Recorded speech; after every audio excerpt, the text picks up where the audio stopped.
So we asked these three rock stars to join us on stage today because they're doing some incredible things on social media. I want to introduce Sarah Lewis from our Tewksbury office, Alicia Bagg from our Falmouth office, and Dan Capra from our Chelmsford office. So thank you for being with us. So if you can, we'll start with Dan. Tell us a little bit about yourself and how long you've been in real estate. Well, I started at the Drake office in 2014, and then I switched over to the Chelmsford office in 17. So I'm on the J McHugh team. Been at it for 10 years, the next 10. Awesome. Love it. Alicia? Is this on? Yes. Let's see. My name's Alicia Bagg, and this is actually a second career for me. I was in the printing industry, retired, traveled the world, traveled the country, had a great life. And then I got married. Don't ask me what I was thinking. But I had to get out of the house. My husband was not my favorite job. So I decided to get my real estate license. And I've been at it now for almost 5 years. It'll be 5 years coming in May. Love it. Sarah. I've been in real estate since 2016. I really like to think I started my career in 2014 because I bought my first multifamily property and really kind of became a real estate agent at that point to be my own property manager and everything. But that's what got me into it, and I never looked back. Awesome. Well, you all are inspiring for me too, so I love watching what you're putting out there on social media, and I appreciate the time and effort you guys put into it.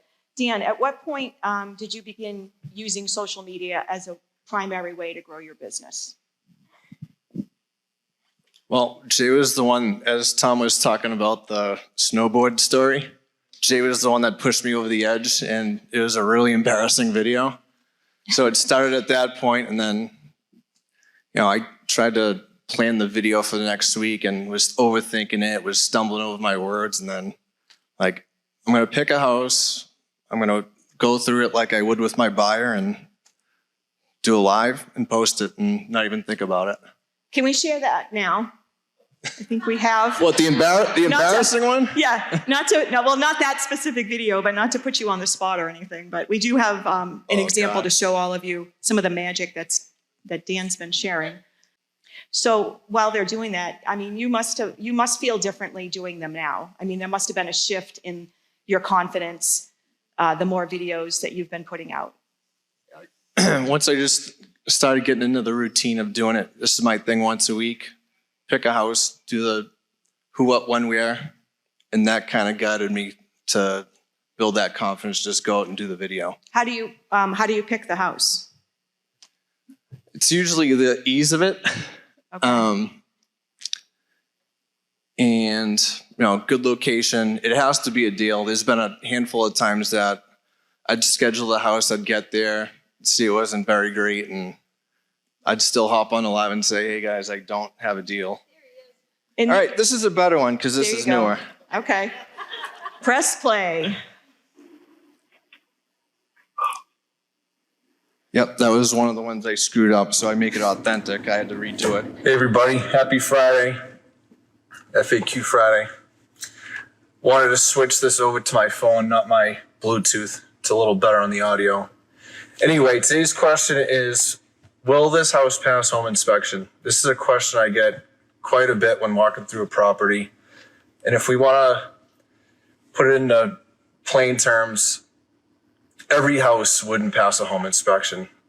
A home inspection is simply just to figure out what's working in a house, what's not working in a house, what has to be fixed, what doesn't have to be fixed. And in most cases, when people have this for one of their contingencies when buying a property, it allows them to negotiate. Yeah, so that I actually just added that. So FAQ Friday, just try to do a frequently asked question for my clients, whether it's buyer or a seller. Just 10x in activity, as awesome. As Grant Cardone would say, if you guys follow Grant. But that was a nice. Anytime you get asked a question, that's content for. Yes. Yeah. And then, obviously today was a nice kick in the butt that, I have to be on there more, not just twice a week. So I love it. take it to another level. That's right. Awesome. Alicia, what about you? At what point did you begin using social media to grow your business? Well, I started doing it consistently about four or 5 months ago. I actually do an ad spend behind my videos. Right now, I'm actually I'm doing through play as opposed to when I first started. I was putting an ad spend just to get reach because I wanted my business to grow. My why, everybody has to have one, right? I want to retire my husband. I want to travel. I want to retire him. And I figured the best way for me to do that is to make more money than he does so he can feel like he can slow down a little bit. He's a nurse practitioner. Anyway, I wanted to be known. And I figured if you want to be known, you have to be seen, you have to be heard. So now I post, thank you very much, by the way. I post socially every single day on Facebook and Instagram. And then I do 2 videos a week and put an ad spend behind them for 2 weeks. So I'm consistently running 8 videos. Now you might think that it's expensive. It really isn't. I've spent since the end of November about $600. And my through plays right now are running right around 600. So that's 600 people in a 15-mile radius of me that are watching my videos for at least 15 seconds. So I haven't converted those to listings yet, but I'm confident. The cool thing is that I go into the grocery store and people will say, "You're a realtor, aren't you?" And I'm like, "Yeah." Oh, that's awesome. And it's because they've seen me. They've actually, excuse me, people who know my husband have sent him my videos and said, "Look what I saw on Facebook." So if you want to be known, you have to be seen and you have to be heard. So that's my goal. It's brand recognition. Yep. So excellent. I love Yep. it. Can we play Alicia's video? One of her. Will your home pass the test? Can you sell your home for top dollar right now? Or do you need to do a few things to make sure you get the highest amount for your investment? Hi, this is Alicia Bagg with LAER Realty Partners. Let's take the quiz to see if your home passes to sell for the top dollar test. Here we go. When you walk up to the house, does it have curb appeal? Fresh landscaping, maybe a bit of bark mulch, some fresh flowers, plants or trees, new trim and door paint, or possibly even a new paint job. You need to hire someone who cares more about getting you top dollar than possibly hurting your feelings by suggesting what you should do. Have you done the 3 Ds? Decluttered, depersonalized, and deep cleaned, and I mean real deep cleaning. Baseboards, scuff marks, cleaned up the landscape, changed out old light bulbs, and so much more. That's awesome. That's really professional. I love it. That's very impressive. You should be proud of yourself. It's beautiful. Thank you. I'm so impressed. Sarah Lewis, at what point did you begin using social media as a means to grow your business? I kind of fall into that millennial category. So I've been using it since day one, and it paid off since day one. I actually, I'm going to pick on you, Erica. There's a girl in this room who is a LAER agent that reached out to me one day very early on in my real estate career and said, "Hey, I'm thinking about buying a home. Can we chat?" I went, got coffee with her, did my whole buyer presentation. And at the very end of it, the question that had been bugging me the entire time is I said, "Erica, I have to ask you, how did you find me?" And she said, "Well, I wanted a real estate agent. So I Googled real estate agents and you were the only one with a video. So I felt like I knew who you were. I knew your personality and I kind of felt comfortable with you already knowing who you were before I even got to meet with you." And that sealed the deal for me. Erica since got her real estate license and then joined LAER. So I'm so happy that she's here and is a friend now and found me on social media. Amazing. Yeah, I love that. I share that story quite often myself because I think it's so inspirational. What social media platforms are you guys using, Dan?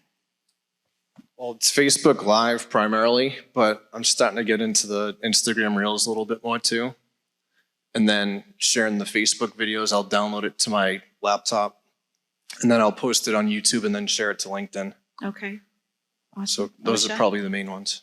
Facebook, Instagram, and YouTube. So I take everything first, post it on Facebook and Instagram, and then I upload it to YouTube for repurposing so I can point people to a channel. That's super wise. I think a lot of agents, I see a lot of agents uploading their content directly to the social media platforms, but overlooking YouTube.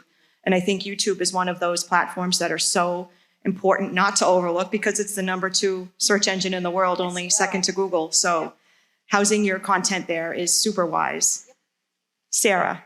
Yeah, Facebook and Instagram primarily, but thanks to Algorithms, I am forcing myself to use LinkedIn again, and then YouTube as a backup.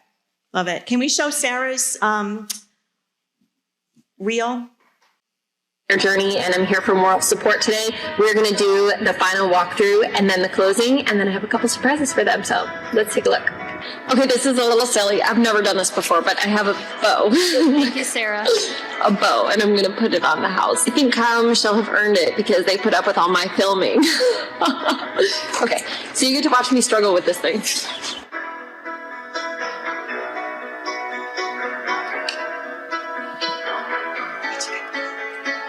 The bow's from Amazon. That was totally Sarah Lyman's idea.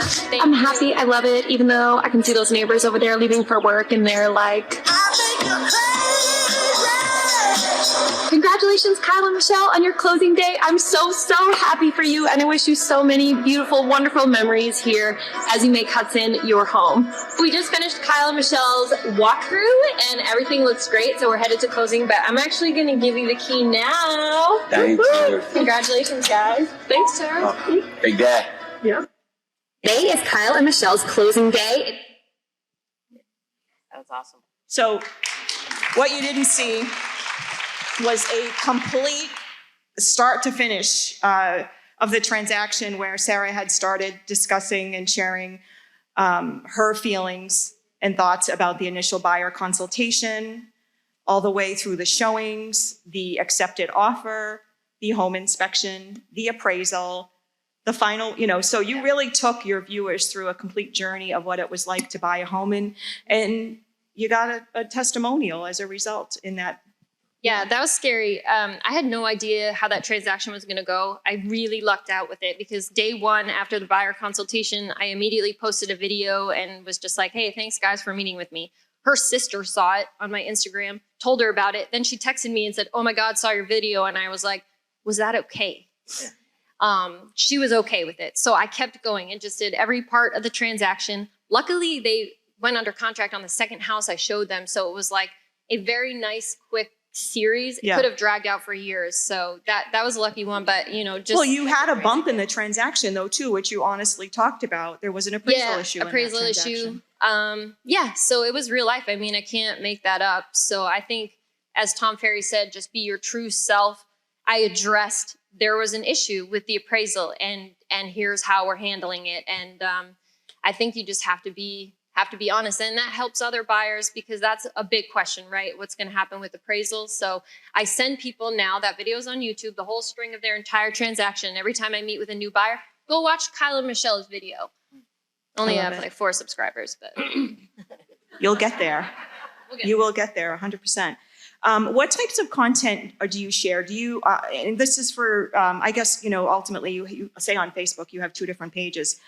But say on your professional page, let's talk professional page first. Do you share just professional content, or do you provide a mix of personal, some humor?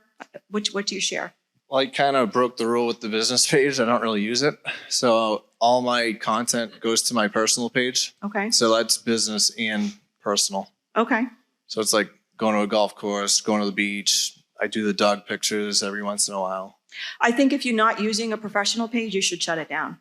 I would even go that far, because what people, if they go there and they don't see any content, so if you want to house all your content on your personal page, that's where, and that's awesome.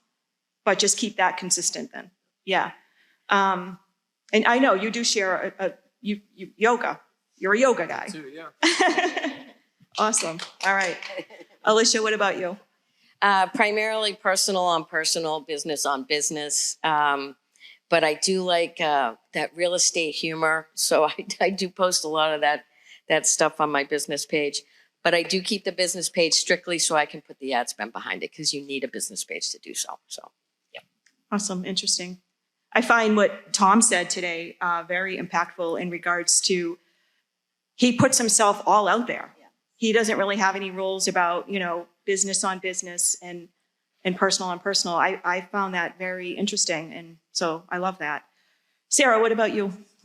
I was keeping it pretty separate, but I've started to integrate more personal into my business page. I think for all those reasons, just letting people see all of you, the real you. They'll find a way to connect with you because their brain wants to find a way to connect with you. So you have to give it to them. And it's been working. Like I did during COVID, I did a coping with COVID series. And it was just all about like literally how to not lose your mind during COVID. Had nothing to do with real estate. But I think it helped people see, like, I'm out here with my kids trying to answer emails, but they're home all the time. And, how am I coping with that? So I think people related.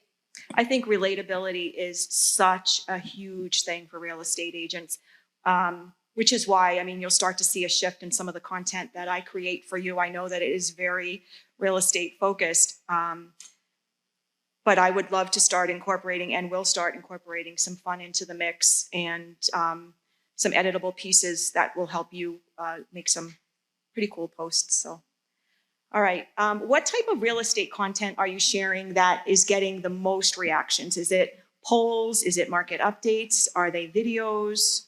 Dan? I would only have to say that Wednesday video just because I've been doing it since 17. So 6 years. It's kind of something like I've had the same followers. So I would say, ranging from anywhere per week, 3 to, I've had some go up over 2,000 on a Facebook Live. Oh my gosh. On 5,000 followers because you can get maxed out. So that's where I get my most interaction. Well, I could see where you would be okay with just your personal page with 5,000 followers. Yeah, that's awesome. Alicia? What was the question again? What type of real estate content do you get the most reaction from? Polls, videos, market updates? I don't do a lot of polls. So mostly it's the videos. I try and just focus on buyer, seller, and general content like inspections. And I think that sample that you showed, that was probably my highest performing video. So it's the one where I think it was the second video I ever did. Okay. But I felt a lot more comfortable and I was a lot more me. And I think people saw that. And so that one, I think it was over 150,000 views on that one. So when you did your first video, were you that person that was at the edge, like Tom described? So we were talking about this earlier. Nobody likes to do video. I can't say nobody. Some people do.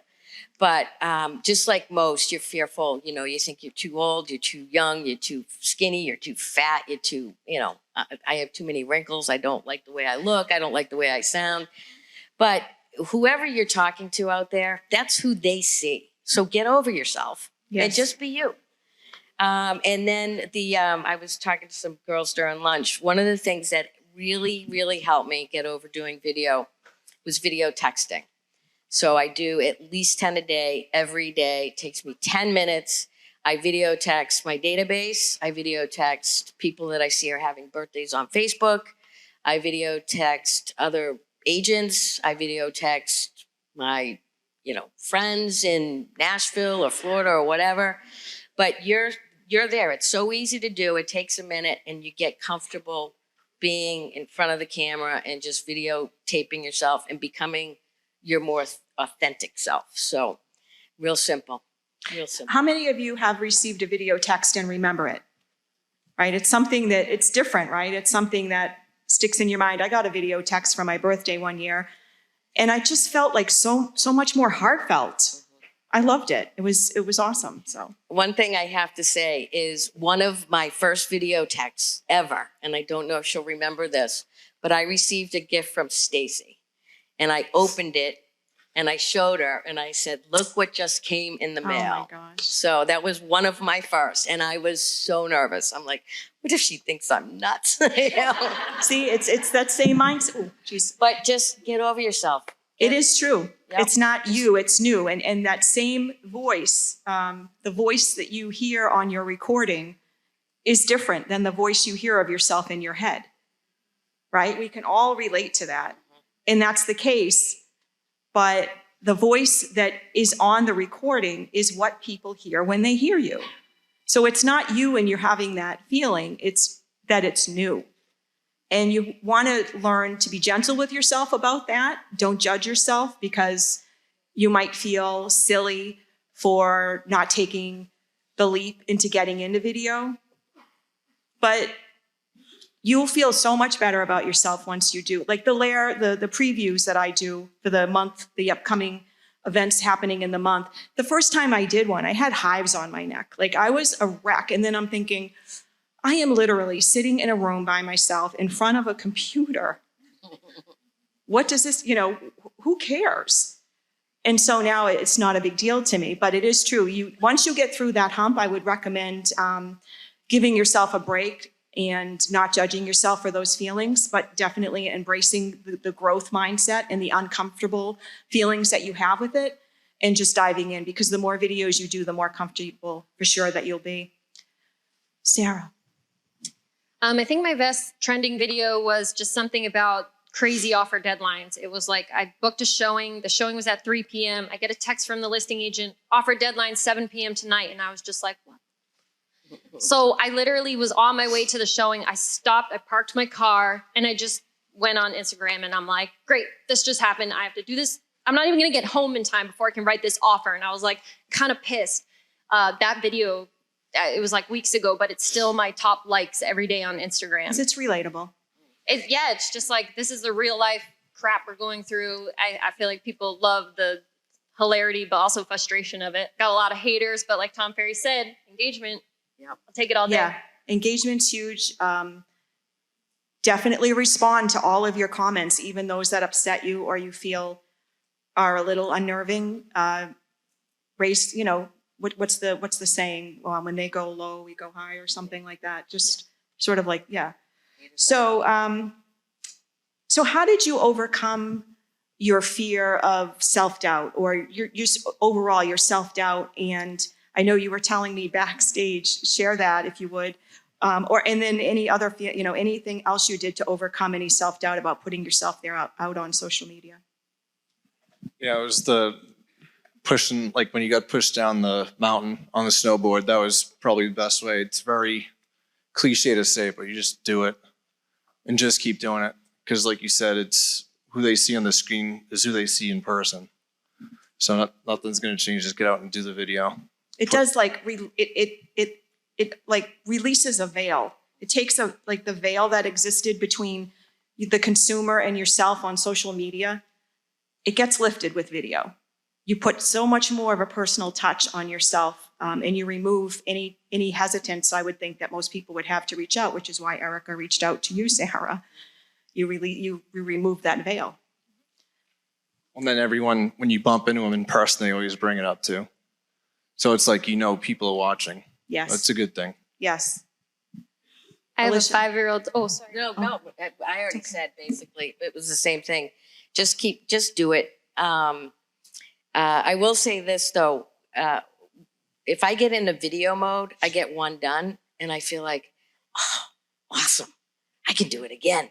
And so I'll like do 8 videos. And I mean, my videos are kind of like what you see. I do send them off for editing, and they're, I'd say on average, like 8-10 minutes long. So there are blooper reels in there, but just do it.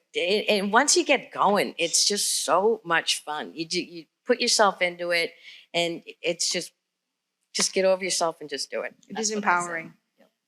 Sarah. I was going to say, yeah, you saw me backstage. I have a 5-year-old, so if anybody's familiar with the Shake Your Sillies Out song, I literally okay, I'm good. Awesome. So, I mean, you're all doing video, and you all must have had that, the edge of the cliff feeling. Would you all agree, though, that you're feeling much more confident now doing video the more that you've done it, because you just said, hey, I'm doing it? Yep. It's a routine now. Yeah.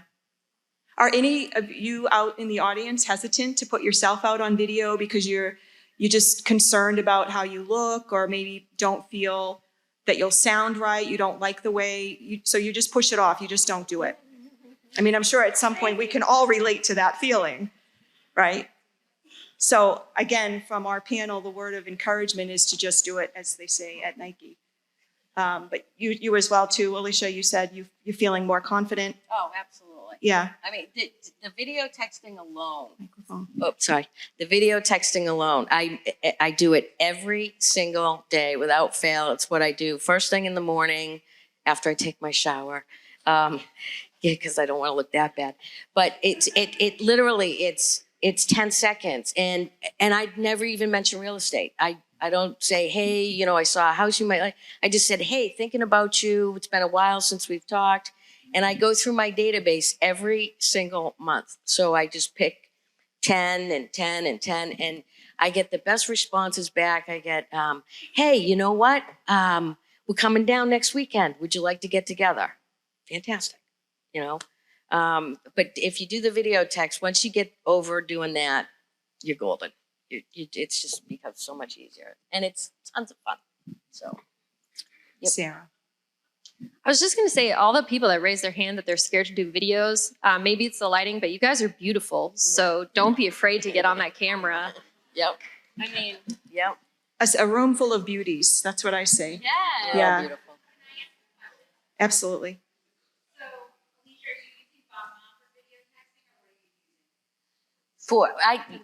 Okay, literally, I do message, I do video, I reverse the screen, and I say hi. Yep, that's it. And it sits right on my computer. Every once in a while, I've got a tripod. I'll put it on the tripod, but mostly it's just right there in my computer. And I literally, my Isaac database is right there, and I cut and paste, sent video text, boom, done.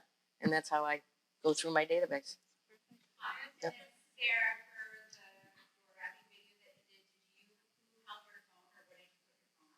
I have a tripod from Amazon with a light. It also has a clicker to start. And then I'm editing everything in InShot. Get ready to talk about that because that's one of my next questions. So do you write, one of the questions I have for those doing lengthier videos, do you write your own scripts or do you wing it, Dan? Well, the only way, well, the deal of the week is kind of lengthy depending on the house, but Yeah. typically there's shorter videos and I wing everything. I mean, I'll get the idea in my head, like, all right, we're at this address, this is the price, this is the features, kind of, you know, just the basic stuff. And then as I'm walking through the house, it's just whatever comes to my head. Okay. Yeah, there's freedom in that because I feel like you probably wouldn't get caught up. Right. Because you're not using a script to. And then the FAQ Friday one that you just saw, I got to plan that a little more because I'm trying to keep that under 30 seconds Okay. or a minute, whatever the case Yeah. is. Awesome. Alicia. So mine's a mix.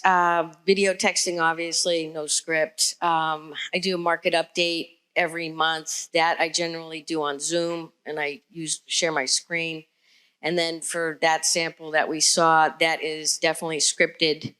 I use Big View for my teleprompter, and I also use that for closed captioning. So, but that is scripted, yeah.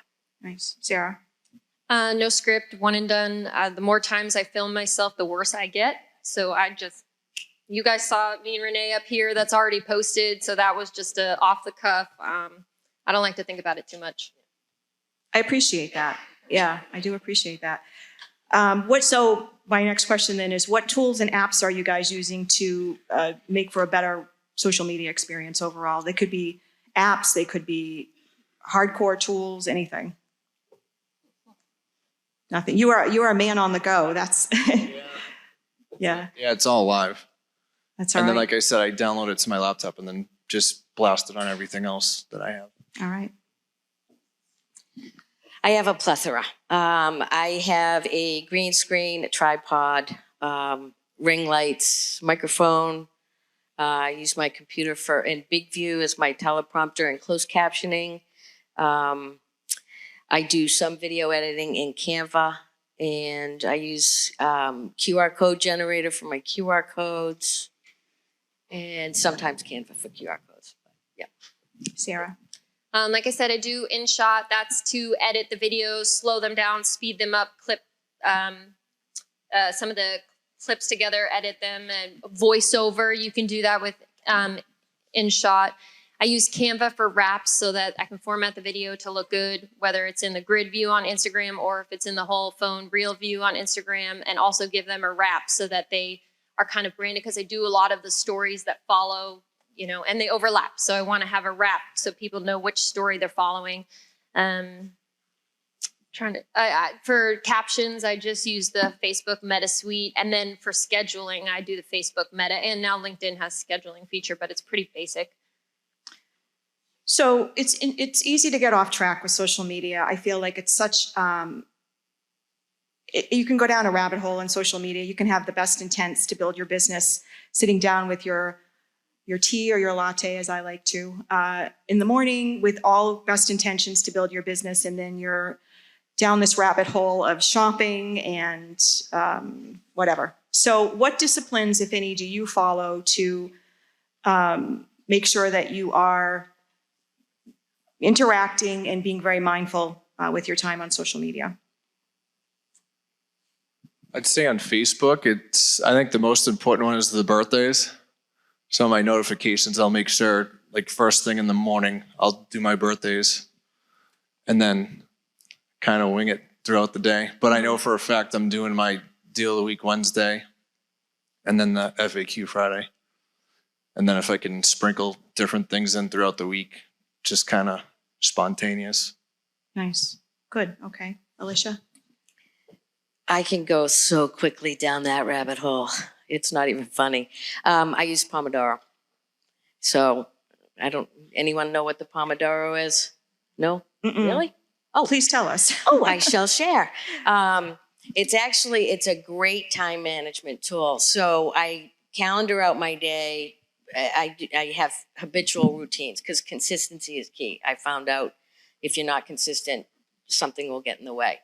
A Pomodoro, if I'm sitting down, say doing video or doing script writing, it's 25 minutes, one task, focus on, do not disturb on phone, and then a 5-minute break.